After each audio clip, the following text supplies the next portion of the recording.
It seems silly to be introducing Dody because I think everybody knows her, but this is a really exciting story, and I've been waiting all summer to hear it, about her civil rights pilgrimage to the Deep South.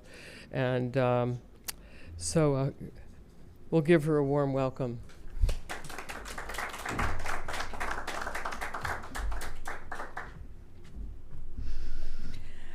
Well, in 2017, I went on a 9-day civil rights pilgrimage from Birmingham through much of Alabama, the Mississippi Delta, Memphis, Tennessee, and back to Birmingham.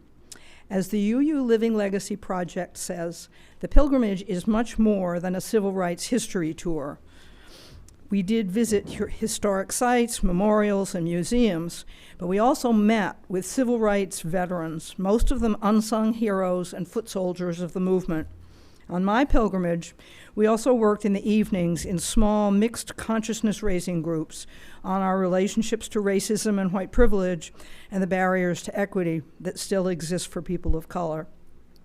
I don't know whether Living Legacy pilgrimage normally include the small group component. I would not be surprised if they do, because I believe there's a lot of interchange between Coming to the Table, who co-led my pilgrimage, and Living Legacy, and both organizations have a strong presence in Richmond, Virginia.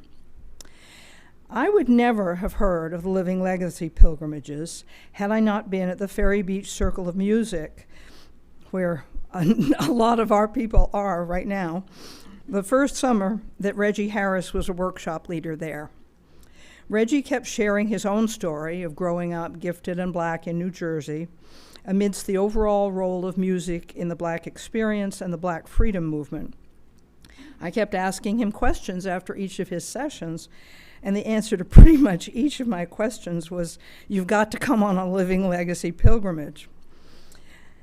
It seemed totally, financially unfeasible, but I stopped going to the Circle of Music and started saving my money.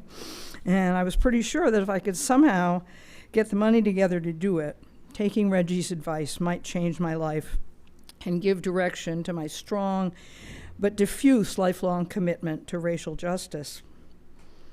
So I'm going to share some memories from those 9 days, so hard to choose. 4 years after meeting Reggie, I was finally on an overnight train to Birmingham. I had read all the suggested homework and communicated with my assigned roommate, and I was on my way. The next day, that doesn't seem right, the train changed time zones right before Anniston, Alabama, which was the last stop before Birmingham. As soon as we got going again, they would serve lunch. So Anniston's significance to me then was simply whether I could get my lunch eaten in time to be ready to get off the train. Later, as my education continued during the pilgrimage, I realized Anniston was the infamous spot where a bus carrying Freedom Riders was stopped and torched. And still later, at one of the museums we went to, I saw the appalling burnt remains of that bus. The Birmingham train station was shockingly segregated. All that was missing were the actual Jim Crow signs saying where people of color were allowed to sit.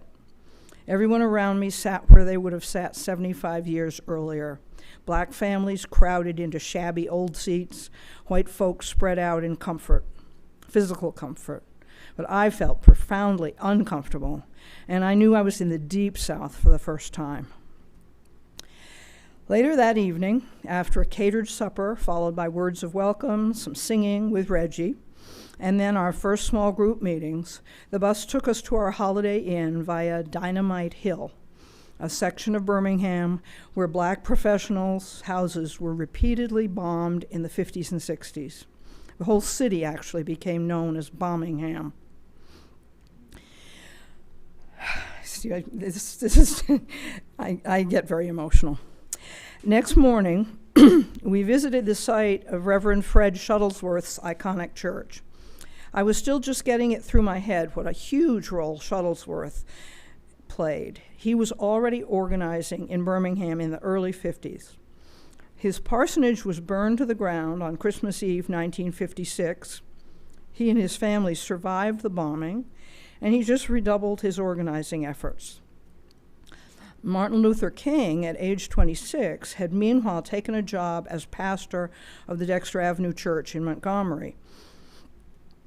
But he was actually pretty uncomfortable with the militancy of Shuttlesworth's Monday night mass meetings in Birmingham. It wasn't until 1963 that King started leading marches in Birmingham. We attended Sunday service at the new home of Fred Shuttlesworth's old church, now a praise and worship church.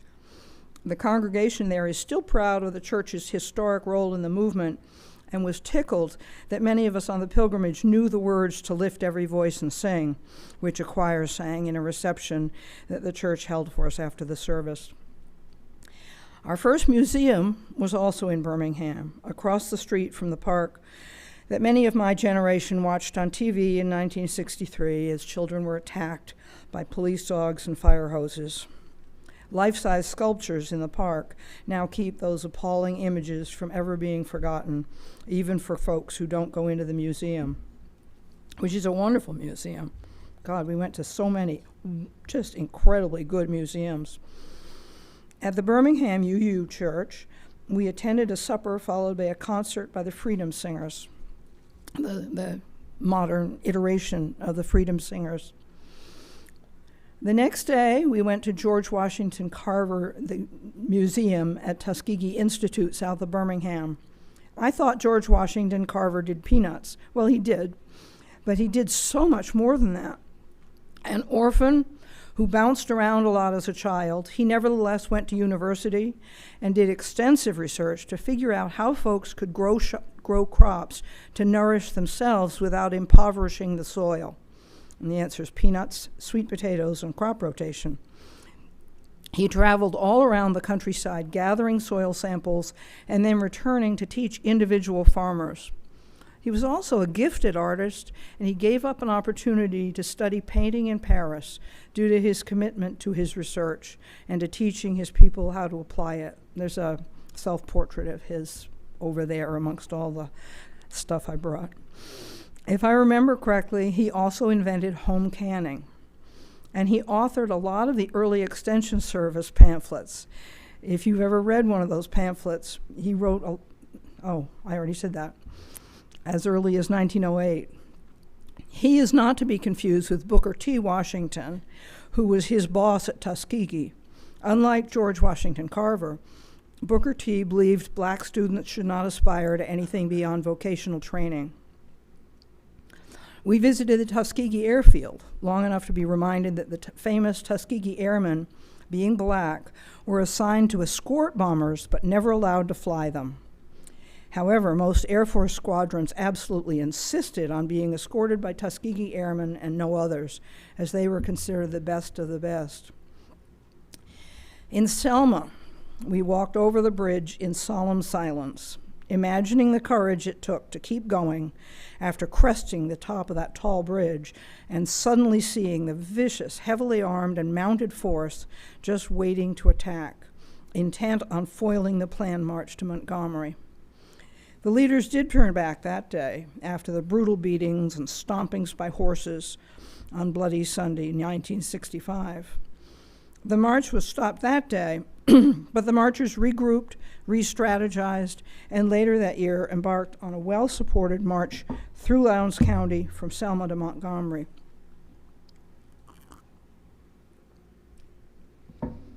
We spent a couple of hours with Joanne Bland, who leads civil rights tours herself. Envious of other little kids who were white getting ice cream cones, she asked her grandmother why she couldn't have one too. When told that black folks would have to get their freedom first, she determined she would fight for her freedom, and she's been doing it ever since. She's a grandmother now, and she spoke to us at the National Voting Rights Museum in Lowndes County, right across the river from Selma. The museum depicts the challenging conditions people faced on the 5-day march to Montgomery, crowded physical conditions, of course, but also violence and the constant threat of violence. At the museum, we also saw the white rooster that was the symbol of the all-white Mississippi Democratic Party, and the Black Panther adopted by the Mississippi Freedom Democratic Party as their symbol.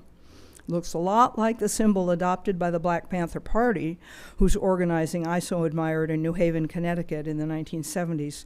There's a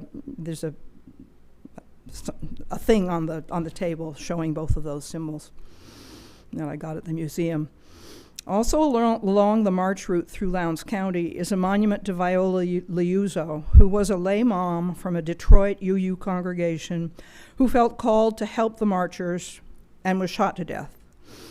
We also remembered the UU minister, James Reeb, who had joined the call to ministers months earlier and been clubbed to death in the run-up to Bloody Sunday.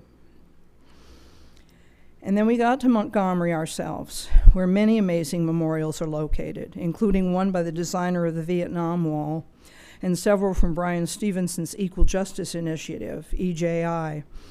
In 2017, many of EJI's exhibits lined the halls of their active law offices, and we had to keep being shushed so as not to bother the attorneys. Several did take time to speak to us in their auditorium. Very moving stories of hard-won victories and sad defeats in the struggle to extricate innocents from death row. EJI's Legacy Museum and Sculpture Park in Montgomery opened the year after I was there, and I hear from friends who've been there that they are absolutely mind-blowing. Admission is, get this, in 2024, $5. Children are free. We also toured the parsonage of Dexter Avenue Baptist Church, Martin Luther King's church. My strongest memory, besides the ordinariness of this special family's modest life, was sitting at the kitchen table where Dr. King confronted his fears and prayed alone the night before his final trip to Memphis to support the sanitation workers. Also in Montgomery, the driver of our bus shared memories of his yearly trip downtown with his mother to buy his school clothes. He recounted the frustration, humiliation, and fatigue of first having to pay their fares up front, then climb back down with their packages and walk back to the rear door of the bus, which often as not would now be driving away with their fares, leaving them behind to await and pay another bus. Next day, in Jackson, Mississippi, at Tougaloo College, we heard two students as well as Dr. Gordon Gibson speak, and we toured their museum. We also visited the ranch house where Medgar Evers was assassinated in his own driveway while his wife and children awaited his return from an organizing speech. It is now a national monument. In Philadelphia, a small town north of Meridian, Mississippi, in the small Mount Zion Methodist Church, we heard local people share harrowing memories of a night when the KKK terrorized them. The church had agreed to host a freedom school. The Klan got wind of a planned meeting, burned the church to the ground, and severely beat the fleeing church members. Survivors shared with us what it was like to be badly injured, laying low in a ditch overnight where they'd been tossed, terrified to be seen still alive before morning came. James Chaney, a local black organizer, and Michael Schwerner, a white organizer from New York, both of the CORE, Congress of Racial Equality office in Meridian, and Andrew Goodman, a white volunteer just arrived from New York, came as soon as they heard about the attack to investigate the destruction and lend support to the congregation. But while returning to Meridian, the three were pulled over by police twice, then handed over to the Klan, who brutally murdered them, Chaney especially brutally, which is always how it is. They are the three whose bodies were finally found 6 weeks later in an earthen dam, and whose names are on the T-shirt I bought at the church, commemorating their sacrifice for humanity. Farther north in Greenwood, we visited the Emmett Till Museum, conceived and staffed by locals. Very moving, as were the vine-covered remains of the now abandoned store in the Village of Money, where 14-year-old Emmett from Chicago, visiting his grandparents down south in 1955, and not fully understanding the rules of Jim Crow, may or may not have said something to a white woman, and was lynched that night, and then thrown in the Tallahatchie River. When his mutilated remains were recovered, his mother, Mamie Till, made the extraordinary decision to insist on an open casket so the world could see what was done to her boy. Still farther up the Delta, we stopped at the Fannie Lou Hamer Memorial in Ruleville. From marshaling voting rights enthusiasm by singing This Little Light of Mine, to being tapped to speak at the Democratic National Convention on behalf of the Mississippi Freedom Democratic Party, to creating produce-growing and pig-raising cooperatives so her neighbors would have enough to eat. She was a giant of the voting rights movement. When her health really started to fail, she had never fully healed from savage beatings received for trying to register to vote. She had begged people not to bury her back on the plantation where she started life. She would love her memorial. Our small groups continued to share our thoughts and feelings with one another every other night or so. We used a no crosstalk model that Coming to the Table uses, same as what's done in AA and Al-Anon meetings. That is, we shared, but did not question one another, or go back and forth, or debate. One of the books I brought with me today was a gift from Black author Terrace Grimes, who was part of my small group. When we had finally driven up the Mississippi River through the Delta, past the long driveways that still disgustingly, proudly, display their plantation names, we were on the outskirts of Memphis. We had barbecue for the last time and another night in another motel. The next morning on the bus, I must have dozed off.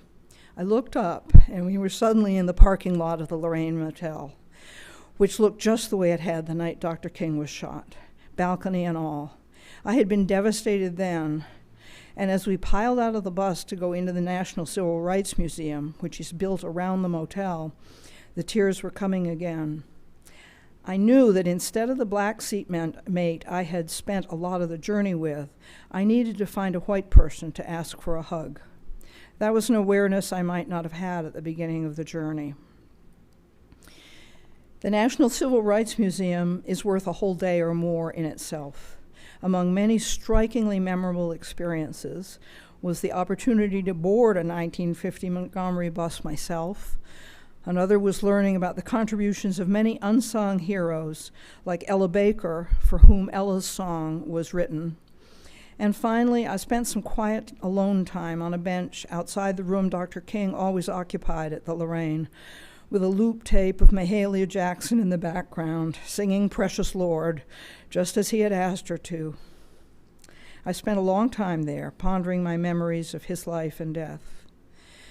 Then, because there was still some time before I had to join the group to get on the bus that would take us back to Birmingham, I looked at the museum's up-to-date exhibits relating to current developments in the struggle for racial justice and equity.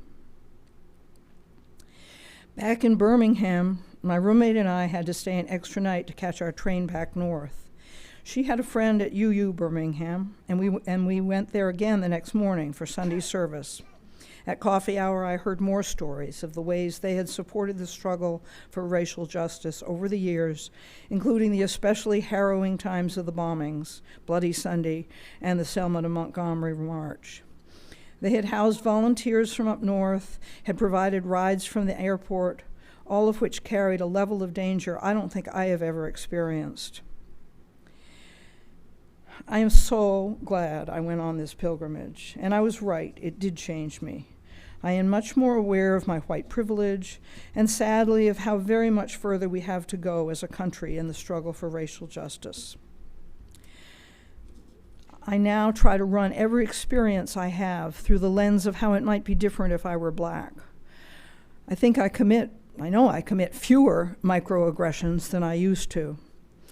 One thing I realized out of the blue just a couple of years back is that the spirituals my dad used to sing me to sleep with 76 or so years ago, he probably learned from a black woman who would have been employed by his parents in Maryland. She might well have had young children waiting for her at home while she sang my dad to sleep. I had never wondered how he knew those spirituals. That's the kind of awareness that no book could have taught me. It came from just being in the immersion of a UU Living Legacy pilgrimage. I used to make a point of reading a black author every February, a book. Now I read everything by a black author I can get my hands on. I mostly read from the library, but I've bought quite a few too. and I rarely now read white writers about black issues. I return to James Baldwin a lot. His Go Tell It on the Mountain was my first glimpse, 30 years ago, 40 years ago, of how scary it was for black people from the North to travel south. Recently, I also read Eddie Glaude's book, Begin Again, James Baldwin's America, and its urgent lessons for our own, written in 2020. Baldwin wrote repeatedly about the lie that the country was founded on, the lie of 3/5 of a person, the lie that the U.S. offers equal opportunity, housing, opportunity, health, justice, you name it. The lie hit the news again a couple of weeks ago. Sonia Massey in Illinois called the police for help. Her mother had called them the day before to urge them to be sensitive to her daughter's fragile mental state and not send someone prejudiced if Sonia called. The officer who responded to Sonia's 911 call the next day shot her in the face. He has been charged with first-degree murder. I suppose that's a small step forward. But Sonia was just asking for help. If you're black, that's dangerous. Now, let's sing This Little Light of Mine, and then I'll take questions. Let's sing it for Fannie Lou Hamer and all the heroes and all of us. The first and fourth verses will be This Little Light of Mine, I'm going to let it shine. I think everybody knows that. The second one is Everywhere I Go. Say again. And the third one is Not Gonna Make It Shine, Just Gonna Let It Shine. You ready, Susan?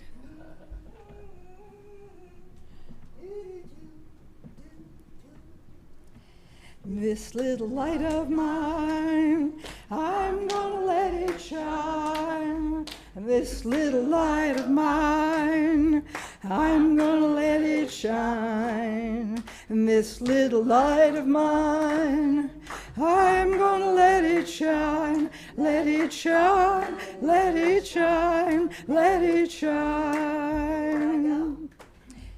Everywhere I go, I'm gonna let it shine. Oh, everywhere I go, I'm gonna let it shine. Everywhere I go, I'm gonna let it shine. Let it shine, let it shine, let it shine.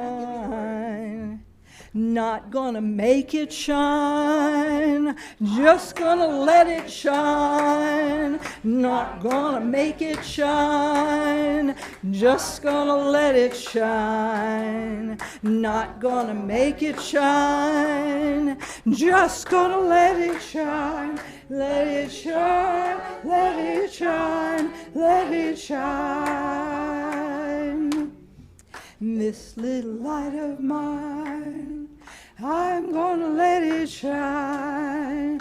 This little light of mine, I'm gonna let it shine. This little light of mine, I'm gonna let it shine. Let it shine, let it shine, let it shine.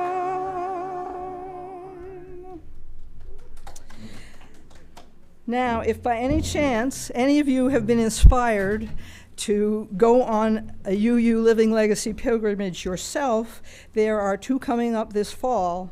And one's 5 days, one's 6 days, and there's flyers on the table over there, as well as an enormous amount of stuff that I collected on the pilgrimage.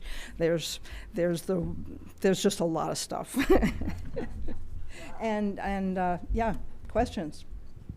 I was just wondering, you mentioned the Coming to the Table group. Can you give us a little explanation of that? They are an organization that has grown out of more and more people finding in their genealogy and in their, just whatever records that white people who find that they're part black and vice versa, and there's not many people not many black people in this country that don't have white blood because of the long history of rape. And they've brought people together, and they actually work a lot in mixed groups and just explore what that all is like and what it means to them, and it's very powerful. I have not. I have a reminder on my calendar that they meet every Friday once a month, but I haven't managed to do it. There is there's a church in Lexington. It's UU. Yeah, Fallen Church. That quite a few people came from that church and are probably doing a lot more stuff. Of course, they also went to Graceland. After, many of us wanted to be allowed to go out to a blues joint, but we were not allowed to do that, probably because we would have misbehaved and it would have been disrespectful. But it was okay to go to Graceland because that was the way those tuitions came in. Any other questions? This is kind of one that over our years here in town, we can see a little more, I think, folks of color who are part of the community, but especially at, what's the name of the facility that's right down by it's a group home, what's the name of that place is right down? The Conway House. Yeah, the Conway House is far more apt to have black people there for some time or other things. I don't know. I never see us reaching out, if you know what I mean, or some of those kinds of things. And I don't know if we should or could or any other possibilities, but it does strike me that while there is some elements of community, of black community in our town, not very much, and I don't see us reaching out to those few that do exist at times. Yeah, the non-white proportion of people in Middleboro is steadily growing, and my experience has been that I remember one Halloween when I lived on North Street, and I saw black families standing in the street with their kids, kind of looking at different doors and trying to figure out if there were any. What I was reading was, is that a good door to knock on? Is that a safe place to bring my black kids to ask for candy? And so I was out on my stoop waving and saying Happy Halloween. But that's the kind of thing that it's not just the reaching out, it's how we reach out and whether most black people don't want to be treated as objects, They want to be. So are we offering something of value? Certainly, when we stand out in the vigil on Saturday mornings, we get a variety of responses. We get a variety of responses from white people, but from black people, the responses run all the way from the guy who got back out of his car and crossed the street so he could shake each of our hands and just thank us profusely, to the black families that just go on past and don't even want to meet our eyes.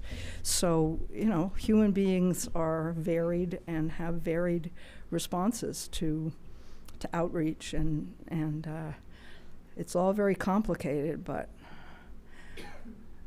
that's why I read so much. I read a lot of black fiction because I learn a lot from all fiction. I read about a lot of other cultures, but you're right. This culture is right here among us.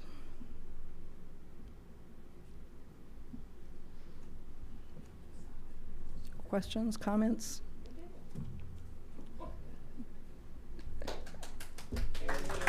Well, thank you very much.